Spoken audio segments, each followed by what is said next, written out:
हाय, good afternoon. सास, बहू और सेंसेक्स के आज के इस एपिसोड में आप सबका स्वागत है। हमारी टोल फ्री लाइन्स खुली हुई हैं, व्हाट्सएप नंबर एक्टिव है। अभी भी चाहें तो अपनी क्वेरीज भेजते रहें। कोशिश करूंगा इस शो के दौरान भी कुछ आपकी क्वेरीज जो आ रही हैं उनको भी एड्रेस करें। मैं आता हूं कैसे रीच आउट करना है, लेकिन पहले दिखा देता हूं आज के मेहमान। राजेश सतपुते.com के श्री राजेश सतपुते साहब आपको आपकी स्क्रीन पे रेडी नजर आएंगे। सतपुते सर, हाय, गुड आफ्टरनून। बस आ रहा हूं, बातचीत की शुरुआत करेंगे अपन लोग। हाँ, रीच आउट करने के दो तरीके, वैसे जेनरिक जो तरीके हैं, ये है व्हाट्सएप नंबर 7045220000 और फ्लिप होगा तो हमारा ईमेल आईडी सास बहू और sensex@nw18.com। दोनों विकल्प आपके पास। हाँ, टोल फ्री नंबर वगैरह भी स्क्रीन पर डायरेक्टर साहब दिखा दीजिएगा, वो अभी भी चाहें तो आप रीच आउट करिए। खैर, मार्केट स्क्रीन्स पर लेकर आता हूं। वैसे शो शुरू होने से पहले नीचे टिकर टीम भी वो टोल फ्री नंबर वगैरह सब फ्लैश कर रही थी, क्वेरीज आना शुरू हो गई थी, वो आप अभी भी भेजते रहिए। बढ़िया है, कहना चाहिए जैसा जिस नोट पे एक्सपेक्टेड था। क्या नोट था? गिफ्ट निफ्टी कह रहा था आधे % के आसपास का उछाल। मेरे ख्याल से मोटा मोटी आधे % के उछाल के साथ 0.4 से 0.5% जंप के साथ हमने कामकाज की शुरुआत करी थी। उसके बाद स्क्रीन्स पे तेजी आई और 1% से ज्यादा के गेन्स बने। अभी भी 1% के आसपास के उछाल के साथ भारतीय बाजारों में कामकाज। तो कल मंडे के दिन आधा %, उसके ऊपर मंगलवार के दिन 1% का और उछाल या कहें मजबूती के साथ इस समय कामकाज होता हुआ। हाँ, एक अड़चन सामने खड़ी है, वही सरदर्द शायद बनेगा। 22,800। तो आज के इंट्राडे हाईज देखिए 781 के हैं। वहीं से मामला थोड़ा सा पस्त पड़ा है, नहीं तो अच्छा खासा ट्रेंड कर रहे थे। 800 आते आते थोड़ा सा मामला ठंडा पड़ा। क्यों पड़ा? दो बड़े ऑब्वियस से रीजंस। एक तो ऑन द वे डाउन, यानी कि जब हम करेक्ट हो रहे थे तब 22,800 ने बहुत टाइम तक संभाले रखा। उस लेवल्स को बुल्स ने डिफेंड करा था बहुत टाइम तक, फिर इवेंचुअली टूटा। तो फिर आपको याद है किस तरह का प्रेशर बना था। तो जो ऑन द वे डाउन हमारे लिए सपोर्ट था, तगड़ा सपोर्ट था, ऑन द वे अप वो रेजिस्टेंस की तरह एक्ट कर रहा है। और यही शायद रीजन भी है कि 22,800 पे सबसे एग्रेसिव कॉल राइटर्स बैठे हुए हैं। तो मामला वहीं आते आते थोड़ा सा ब्रेक लग गया है। पर स्क्रीन अच्छी है, सारी सेक्टोरल पॉकेट्स इन ग्रीन। गेन्स को लीड कर रहे हैं बैंक्स और फाइनेंशियल्स। जोड़ दीजिए इसमें ऑटो, फार्मास्यूटिकल्स, मेटल्स। फार्मा तो छोड़ दीजिए, मेटल्स हुआ, ऑटो हुआ, एफएमसीजी हुआ, ये पॉकेट्स आउट परफॉर्म कर रही हैं। एक बार निफ्टी की कंट्रीब्यूशन प्लेट दिखाऊंगा तो दिखेगा आपको कैसे आईसीआईसीआई बैंक, एचडीएफसी बैंक। वैसे थोड़ा सा नीचे उतरते तो इन्फोसिस और टीसीएस भी बुरा नहीं कर रहे हैं, पर वहाँ वो सेक्युलर रन नहीं है आईटी का, तो इसीलिए आपको सेक्टोरल आउट परफॉर्मेंस में ऊपर नजर नहीं आएगा। पर ठीक है, अटके हैं, अटकने वाले जोन पे आके अटके हैं। ऐसे में मार्केट्स पे पहले व्यू ले लिया जाए। एक अच्छी चीज, ब्रेथ भी बहुत बढ़िया आज। कल भी मेरे ख्याल से आज तो 4:1 का रेशियो है, यानी जितने शेयर ट्रेड हो रहे हैं 80% इन ग्रीन। तो कल जब आधा % उछले थे तब मैंने आज सुबह कहा था ब्रेथ मजेदार नहीं थी, 1:2 डिक्लाइंस के फेवर में थी। आज बढ़िया ब्रेथ के साथ मूव कर रहे हैं। स्क्रीन अच्छी है। अब तक अपने रिटेल पोर्टफोलियोज भी आई एम श्योर बेहतर ही कर रहे होंगे। सतपुते साहब, ऐसे में वो अड़चन वाले जोन पे आते आते अब आपका व्यू क्या बन रहा है? मामला अटकेगा या हो सकता है बड़ा अड़चन वाला जोन है, थोड़ा रेस्ट करके कन्विक्शन आ रहा है कि उन लेवल्स को इस बार हम ब्रीच कर सकते हैं? Good afternoon Ashish ji, and good afternoon everyone. Ashish ji, देखिए, this is called the relief rally. और रिलीफ रैली में प्ले किस तरह से होता है? Relief rally is been used as a swing trader for creating longs, जो प्योरली इंट्राडे बेसिस पे काम होता है, या आप एक आध दो दिन के व्यू से आप काम जो करने वाले लोग होते हैं, उनके लिए ये स्विंग ट्रेडिंग अपॉर्चुनिटीज होती है। तो ये लॉन्ग साइड का प्ले होता है। सो न्यूट्रल टू पॉजिटिव बायस लेके काम होगा।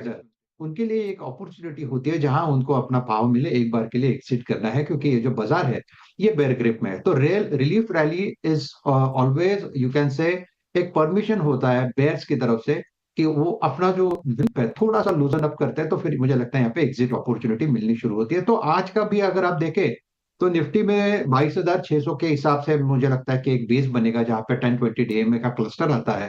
तो 22,500 22,600 ये अभी फिलहाल के लिए मुझे बेस लगता है।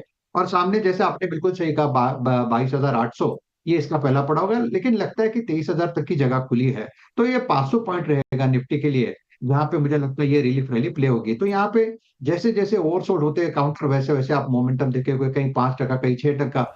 This is purely relief rally जो हमें प्ले करनी है। प्योरली एक रिलीफ रैली। कैसे भी आए, किस नाम से भी आए, स्क्रीन पर रिस्पाइट आता रहे, अपना तो काम चलता रहेगा।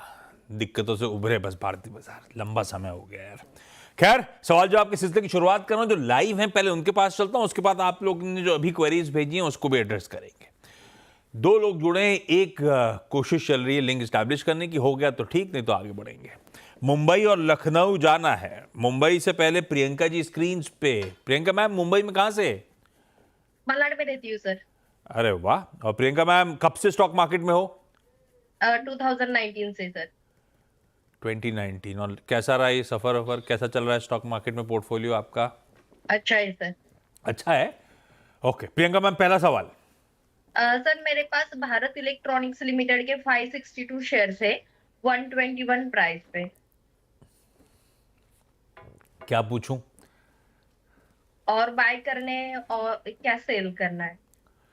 हाँ, विनिंग ट्रेड है, विनिंग ट्रेड एवरेज और ऐड करने चाहिए नहीं करना चाहिए? सतपुते साहब, भारत इलेक्ट्रॉनिक्स, प्रियंका मैम की खरीद भाव बढ़िया, 121 रुपए का एक्विजिशन प्राइस, 162 रुपए पर शेयर का गेन, और सवाल भी बढ़िया है, ऑलरेडी ट्रेड ग्रिप में है, आपको अच्छा आउटलुक नजर आ रहा है, तो और ऐड कर लूं क्या?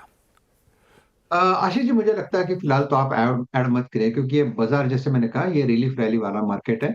तो कहीं ना कहीं किसी ना किसी लेवल पे ये रिएक्ट करेगा, कहीं ना कहीं अटकेगा। लेकिन अगर आप इसे थोड़ा पोजिशनल टाइम फ्रेम से देखें तो लगता है कि ये जो रिलीफ रैली है करीबन 300 320 तक जाएगी, जहां पे आपको प्रॉफिट टेकिंग करनी है। तो ये प्रॉफिट टेकिंग जोन के लिए थोड़ा सा वेट करें। तो फिलहाल तो मैं यही कहूंगा, जो है पोजिशन उसमें आप बने रहे। 270 ये इसका 200 डीएमआई है। सो अकॉर्डिंग टू 200 डीएमआई आपका स्टॉप लॉस होगा 260 का। और जैसे मैंने कहा 300 से लेके 320 इस क्लस्टर को वॉच करें। लीजिए भाई, अभी नया ऐड नहीं करना है, और ये जो रिलीफ रैली है शायद एक्सटेंड हो 300 320 तक, वहां पे मुनाफा बांध लीजिएगा। और फिलहाल उस होप्स के लिए जो आप बैठे हैं उस पे 260 का एसएल लगा के रखिएगा, स्टॉप लॉस लगाइएगा।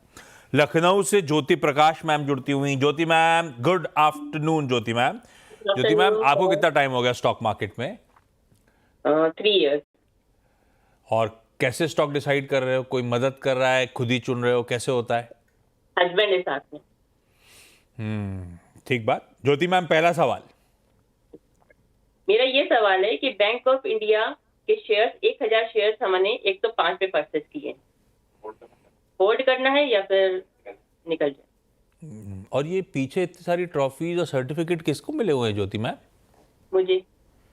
अरे वाह, कॉन्ग्रेचुलेशंस। किस बात के हैं इतने सारे? I am Kotak insurance life advisor. Oh, और आपने एक्सेल करा इसीलिए हर साल आपको अवार्ड मिला कोटक की तरफ से। बढ़िया है ज्योति मैम। अच्छा, बैंक ऑफ इंडिया 1000 शेयर 105 का खरीद भाव। ज्योति मैम, लिए थे लंबी अवधि के लिए, ट्रेडिंग का नजरिया है? हाँ, लंबी होगी। हाँ, मिस्टर प्रकाश की आवाज भी आ रही है। भाई Rajesh sir, bank of India लंबी अवधि के लिहाज से कैसा लगता है आपको? लॉन्ग टर्म के हिसाब से तो डेफिनेटली बढ़िया है, लेकिन दिस इज जस्ट, आप कह सकते हैं this is a medium term correction. और ये करेक्शन जो है वो करीबन 90 तक जा सकता है। तो क्योंकि आपने लंबी अवधि का जिक्र किया, तो ये जो 5-6 रुपए 7 रुपए हम इसे छोड़ देते हैं। हम ये देखते हैं कि 90 का इसका बेस बनेगा।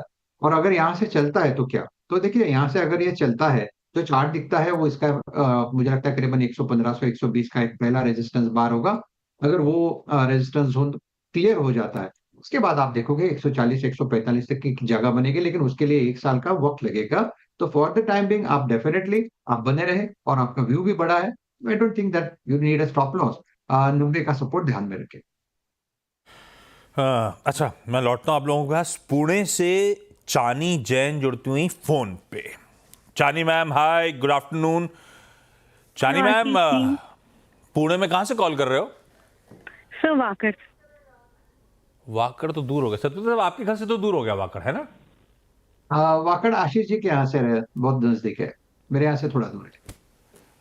आशीष जी बहेती मतलब बहेती साहब के यहाँ घर बहेती से। साहब, हाँ। बम्बई से तो काफी दूर है। चानी मैम, सवाल पूछें। Hello, sir. Satpathy sir, I'm a big fan, first of all. And shot put you, का thank चेहरा दिखाओ डॉक्टर साहब। हाँ, yes ma'am. Thank you. sir, I bought a Godrej property at the rate of 2340. मेरे पास 400 shares हैं। रखूं या बेच दूं, ऐसा पूछूं? हाँ जी। सतपुत साहब, क्या करना चाहिए भाई? थोड़ा सा नुकसान हो रहा है चानी जी को। आई थिंक उन्हें होल्ड करना चाहिए। अगर आप ओवरऑल देखें स्ट्रक्चर गोदरेज प्रॉपर्टी, देखिए दो चीजें है, ये काउंटर कहाँ से करेक्ट हुआ, ये 3400 3500 का इसका टॉप था, यहाँ से करेक्ट हुआ है करीबन आप देखो 1850 1900 के आसपास। ये लेवल क्या है, ये 200 वीक्स मूविंग एवरेज लेवल है। तो ये इतने अच्छे खासे करेक्शन के बाद ये लेवल जल्दी जल्दी में टूटेगा नहीं। ये बात जुदा है कि यहाँ पे ट्रैक्शन जो है, मोमेंटम है, ये आता है फिजल आउट होता है, आता है फिजल आउट होता है। Most of the real stock में यही हो रहा है। लेकिन चार्ट देख के लगता है कि this is a level where one should start thinking going long, at least एक कॉन्ट्रा शॉर्ट टर्म, कुछ भी नाम दे। तो यहाँ से एक मैं रैली एक्सपेक्ट कर रहा हूँ जिसका टारगेट होगा करीबन 2150 से लेके 2200। तो उस टारगेट के लिए आप बने रहे। स्टॉप लॉस जो होगा वो रहेगा करीबन 1950 का। वाकड़ तो सचिन के घर से भी पास होगा, है ना सतपुत साहब? हाँ, सचिन जी के घर से भी पास है, बराबर। हाँ, ठीक बात है। चलिए चानी जी, थैंक यू जुड़ने के लिए। दिल्ली से निधि जी जुड़ती हुई। निधि मैम, हाय, गुड आफ्टरनून। मैम सवाल पूछें। हेलो सर, मेरे पास मोबीक्विक के 500 शेयर हैं sir, at the rate 396, and the second one is Nykaa, मेरे पास 300 शेयर है at the rate 175। MobiKwik, shot put साहब, इनफ चार्ट्स ज्ञान डोप देने के लिए। 125 रुपए का मोबीक्विक में लॉस हो रहा है। आज तो मेरे ख्याल से स्टॉक अच्छा कर रहा है। आज वैसे सारे ये न्यू एज वाले काम तो अच्छा कर रहे हैं, तेजी दिखा रहे हैं। मोबीक्विक चार्ट सेटअप कैसा है, क्या करूं? 125 रुपए पर शेयर लॉस। आशीष जी देखिए, मोबीक्विक का अगर आप चार्ट देखें तो this is a new chart. ऐसा कुछ ज्यादा हमारे पास डेटा नहीं है कि हम यहाँ पे ठोस कुछ कह सके, because when we talk about technical, it is all about the statistics and the historical data and the study. तो हिस्ट्री अगर नहीं है हमारे पास तो ऑब्वियसली हमारे पास बात करने के लिए बहुत कम जगह बचती है। लेकिन चार्टिकली मैं फिलहाल यही कहूंगा, जो डेटा मेरे पास अवेलेबल वो हिसाब से लगता है कि ये 250 के आसपास एक बार के लिए बॉटम बनाएगा, करंट लेवल से एक एग्जिट देगा। अच्छा, दूसरी चीज है, ये काउंटर हाई बीटा है, तो इसमें जैसे कि आज की बात करें तो आज 8% 10% ऊपर है। ऐसे काउंटर को थोड़ा आपको वक्त देना पड़ेगा। तो फिलहाल तो आप बने रहे, स्टॉप लॉस भी आपका थोड़ा डीपी रखेंगे 230 का, बने रहे। अगर हम सही ठहरे तो इसका जो पहला पड़ाव आएगा करंट लेवल से वो आएगा करीबन 290 से 300। अगर 300 को पार करेगा फिर मुझे लगता है 350 तक का स्विंग आएगा। तो काउंटर ऑलरेडी बीटन डाउन है, ओवरसोल्ड है। तो I think this is not a level to exit, but this is a level to hold. Wait for a pull back, wait for a rally जहां पे आपको exit opportunities मिल जाएगी। Okay okay okay, मैं live वालों के पास जा रहा हूं। प्रियंका मैम, अगला सवाल। सर मेरे पास कैस्ट्रॉल इंडिया के 118 शेयर है एट प्राइस ऑफ 139। लिए लॉन्ग टर्म के लिए आज से हैं प्रियंका मैम? हाँ सर, लॉन्ग टर्म के लिए। आज तो डिविडेंड भी आ गया होगा बढ़िया से, 9.5 रुपए के आसपास शायद एडजस्टमेंट हुआ होगा। सतपुत साहब, डिविडेंड मिला के और अपने आप में कैपिटल पोजीशन भी बढ़िया कैस्ट्रॉल का। प्रियंका मैम इसीलिए कह रही थी अच्छा ही चल रहा है स्टॉक मार्केट में, बढ़िया प्राइस पे खरीदे हुए हैं शेयर। कैसा लग रहा है कैस्ट्रॉल? इसके प्रमोटर्स बेचना चाहते हैं? अक्षय जी, मेरे पास अभी तक ये जो काउंटर जो है इसमें या अभी तक वो चार्ट पे रिफ्लेक्ट नहीं हो रहा है। Ashish ji, I am very sorry, ये चार्ट पे अभी तक रिफ्लेक्ट नहीं हो रहा है प्राइस, तो मैं यहाँ पे ज्यादा कमेंट नहीं आपको कर क्या भाव पाऊंगा। दिख रहा है चार्ट पे आपकी? मेरे चार्ट पे दिख रहा है करीबन 222 रुपया। हाँ हाँ हाँ, है 6% गिरा हुआ है, 222 पे है। हाँ, लेकिन परसेंटेज में अगर आप प्राइस देखो तो इट इज अप बाय 23%। तो मैं समझ में नहीं पाया कि एग्जैक्टली हुआ क्या है कि इसका मतलब चार्ट नहीं स्टेबलाइज। प्रियंका मैम, कोई अगला सवाल है क्या? हाँ है सर। हाँ, सर इंडियन होटल के 125 शेयर है एट द प्राइस ऑफ 371। अरे खुद ही स्टॉक चुनते हो क्या अपने आप? हाँ सर, और हाँ मेरे हस्बैंड भी बताते हैं। हाँ, हस्बैंड भी बताते हैं। इंडियन होटल भी सतपुत साहब क्या करना चाहिए? आशीष जी बेहतरीन पिक है। इनफैक्ट आज बाजार खुलने के बाद 9:15 मैंने इंडियन होटल ही चुना था और इसका टारगेट भी आ गया है। लेकिन ये काउंटर मुझे लगता है ये जुदा है। ये जो हम लोग वोलेटिलिटी देख रहे हैं, ये कभी ऑटोज नीचे आता है, कभी केमिकल्स में कोई प्रॉब्लम है, कभी pharma. I think Indian hotel is one counter की जो अपनी चाल चलता है। और I am always bullish on Indian hotel. जहां डिप मिलता है वहां पे हमेशा बाइंग अपॉर्चुनिटी में ढूंढता हूँ। तो ये एक स्ट्रॉन्ग चार्ट है। मुझे लगता है ये जो इंटरमीडिएट करेक्शन था, ठीक है, प्राइमरी ट्रेंड इंटैक्ट था, इंटरमीडिएट करेक्शन था। I think that correction seems over to me. और करंट लेवल से यहाँ पे अगर आप देखें तो इनिशियल टारगेट आएगा करीबन 800 से लेके 820 का। अगर वो सरपास होता है तो 880 को अनफोल्ड करेगा। तो काउंटर अच्छा है, आप बने रहे। 750 का सपोर्ट है, जो क्लस्टर ऑफ सपोर्ट हम बात करें वो 750 का है। और आपकी एंट्री भी लोअर साइड के हैं। तो आप फिलहाल तो मैं कहूंगा 725 725 का पोजिशनल स्टॉप लॉस रखे, बने रहे। 800 के ऊपर जाने के बाद स्टॉप लॉस को ट्रिल करते हैं। एंट्री तो बीएल में, एंट्री तो कैस्ट्रॉल में और इवन इंडियन होटल्स में गजब की है। खैर ज्योति मैम, अगला सवाल। हेलो सर, हमारा नेक्स्ट क्वेश्चन है। हमने यस बैंक 5000 शेयर्स पे 19 रुपए में परचेस किए लॉन्ग टर्म के लिए, ऐसा मान लूं, है ना ज्योति मैम? सतपुत्र साहब, क्या करा जाए यस बैंक में? जी जी, यस बैंक ये थोड़ा सा अवॉइड वाला ही काउंटर है ऑनेस्टली स्पीकिंग। बीच में जब एक रैली वैली आई थी तो सब लोगों ने फिर से एक्सपेक्टेशन था कि चलो ये चलेगा। I don't think that one should enter है। हाँ, ये मोमेंटम वाला काउंटर है। आपको इंट्राडे कुछ करना है, आपने करके छोड़ दिया, बात अलग है। लेकिन पोजिशनली मुझे नहीं लगता कि ये काउंटर उतना स्ट्रांग है। रादर यहाँ पे पे नहीं होगा। हम लोग जो बात करते हैं ब्याज खात का नुकसान, इंटरेस्ट का लॉस होगा। तो I think this is better to avoid this counter. अगर आपको पुल बैक मिले तो एग्जिट करे, लेकिन मेरे तरफ से ये क्लीन एग्जिट वाला काउंटर अवॉइड। मिलने के मौके ढूंढें ज्योति मैम। चलिए इस नोट पर प्रियंका जी, ज्योति जी, चानी जी, निधि जी, सबका जुड़ने के लिए धन्यवाद। सतपुत्र साहब, आपका भी बढ़िया तरीके सारी क्वेरी सॉल्व करने के लिए Thank you. दिल से शुक्रिया। ब्रेक के उस पर एक quick market check.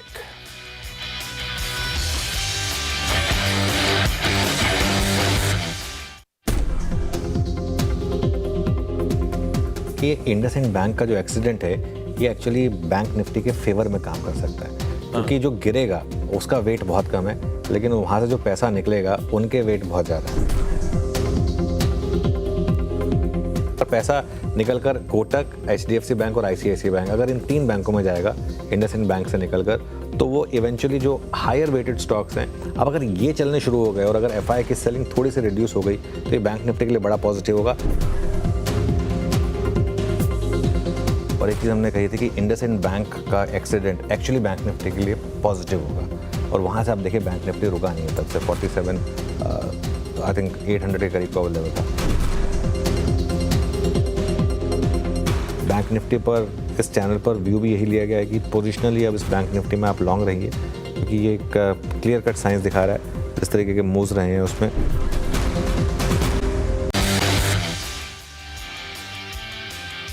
Okay, break के बाद आप सबका स्वागत है। इस वीकेंड CNBC आवाज का वो मार्केट गुरुकुल शेड्यूल्ड है। सैटरडे और संडे को रजिस्ट्रेशन रिलेटेड अपडेट्स आपकी स्क्रीन पर।